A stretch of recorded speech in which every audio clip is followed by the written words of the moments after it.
If you go to business school, then they'll teach you about accounting and marketing and operations and logistics and economics sometimes, technology sometimes. What they won't teach you about is the number one most important thing in business, which is how to deal with other people. That's because business fundamentally is about making deals, right? It's about getting people to like and trust and respect you enough to want to hire you. This isn't something that they teach you in business school, partially because they kind of don't want to admit how important people skills are. And it's partially because it's really, really hard to teach people skills, right? It's like riding a bicycle. You can't read a book about how to ride a bicycle and then know how to ride a bike.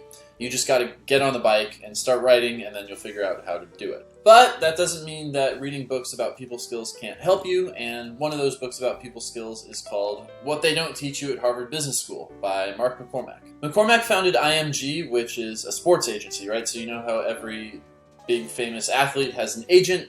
Well, these guys are the agents, and IMG is like a huge player in this world. They have some super famous clients like Peyton Manning and Tiger Woods and Rafael Nadal and like a bunch of other people that you've heard of.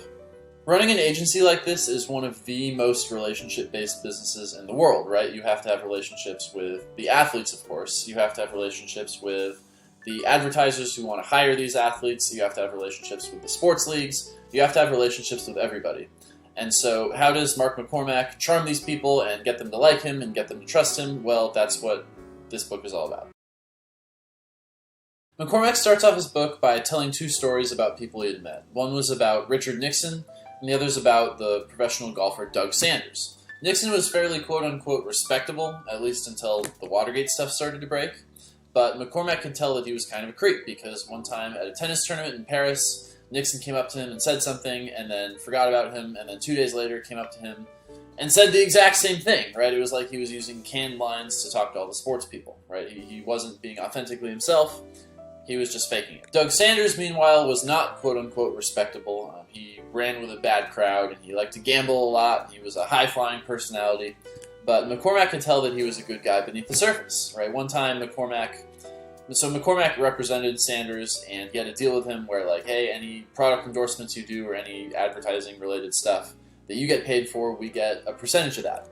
And one time, Doug Sanders did this deal that was all in cash. He didn't have to say anything about it to McCormack, and he just sent the guy an envelope full of cash. McCormack's a big believer that you can learn a lot about people if you pay attention, especially if you get them when their guard is down, right? So he's a big believer in having business meetings at restaurants and at golf courses and in other informal settings where people aren't really trying that hard to be professional. They're more willing to kind of be themselves. The little things about a person, like the way they treat the waiter or the way they handle gimmies on the golf course, can tell you a lot about them, and it can tell you what they're like when the stakes are higher. That can give you a sense of whether you want to do business with them in the first place, and it can also give you a sense of what the best way to handle them is.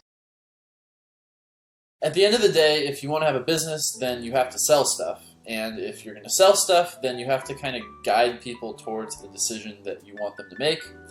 And doing that involves getting people to like, trust, and respect you. So how do you get people to like, trust, and respect you? Well, here's a laundry list of things that McCormack did.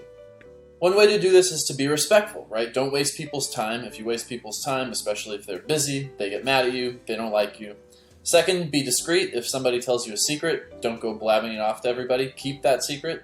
Third, if you tell somebody that you're going to call them at 6 o'clock, call them at 6 o'clock. Don't call them at 6:01, right? Keep your promises. You also need to manage people's egos. For example, McCormack dealt with a lot of people who were presidents of sports federations, and most of those people, they weren't getting paid. They just liked doing it. It made them feel important.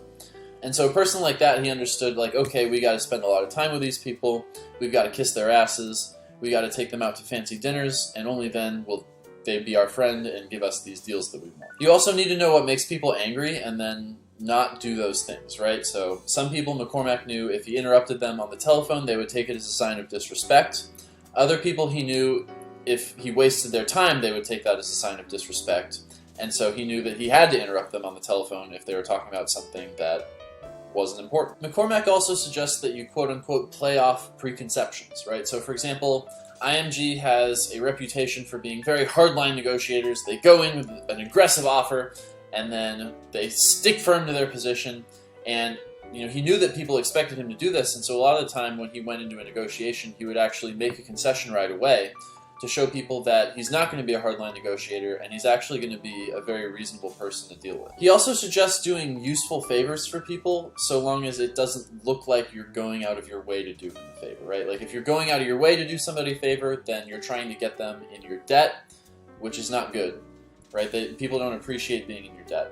But if you have a natural opportunity to do a favor for somebody, like making an introduction to somebody that they want to talk to, or even better, doing something nice for their kid, then they love that. He recommends avoiding office politics for the most part. He just says like, hey, do a good job and be honorable, and as long as people know that you're doing a good job and you're honorable, then they'll like working with you and they'll give you promotions. And then finally, don't be afraid to take a bruise to the ego, right? He says 3 things that people need to say more often are, I don't know, I need help, and I was wrong. And people don't say them because they want to save face, but sometimes you just gotta admit that you're in over your head or you fuck something up.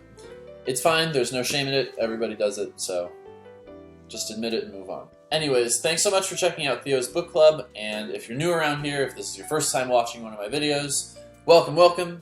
My name's Theo, and I make brief videos like this one going over the big ideas in the books that I read so that you can learn the stuff that I learned. If you like this video, then do me a big favor, hit the like button. It's right down there. It tells YouTube like, hey, this is a good video and we should show it to more people. And also, if you want to see more of these book review videos pop up in your feed, you can hit the subscribe button, which is also down there. Anyways, thanks so much for watching, and have a great day.